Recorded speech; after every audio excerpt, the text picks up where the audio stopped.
Now in this video we will have the esophageal atresia, that is closure of the normal body opening.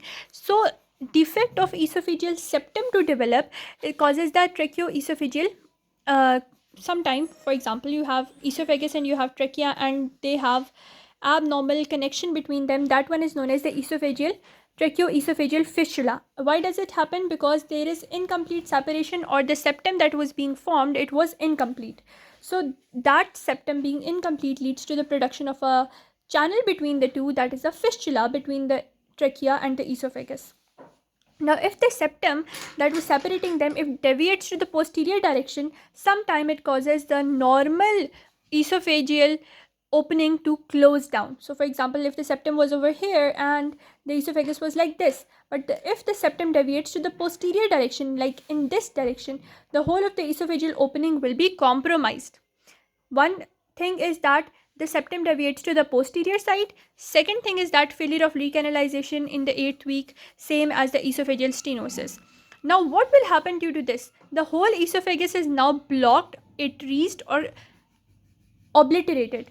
There will be polyhydramnios. Why is there polyhydramnios? The polyhydramnios means that the baby is unable to swallow the amniotic fluid, and the amniotic fluid cannot enter because the esophagus is blocked. It cannot enter the stomach, it cannot enter the whole of GIT, it cannot be reabsorbed. So that is fluid tends to accumulate in the whole amniotic sac. So we have excess of the amniotic fluid, that is polyhydramnios. And if that child is born, the child will be normal looking at first, but when we will try to feed that child will show feeding rejection behavior, and there will be regurgitation or coughing. Regurgitation is that they will spill the food or milk out of their mouth, and there will be coughing associated with it. And how are we going to diagnose esophageal atresia? We are going to pass a catheter from the esophagus to stomach, and if we are unable to pass the catheter, it means that the opening is obliterated.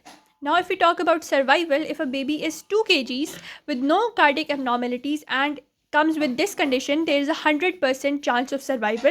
But if we talk about low birth infant, that is a preterm infant with many associated cardiac abnormalities, we can have chance as low as 1%.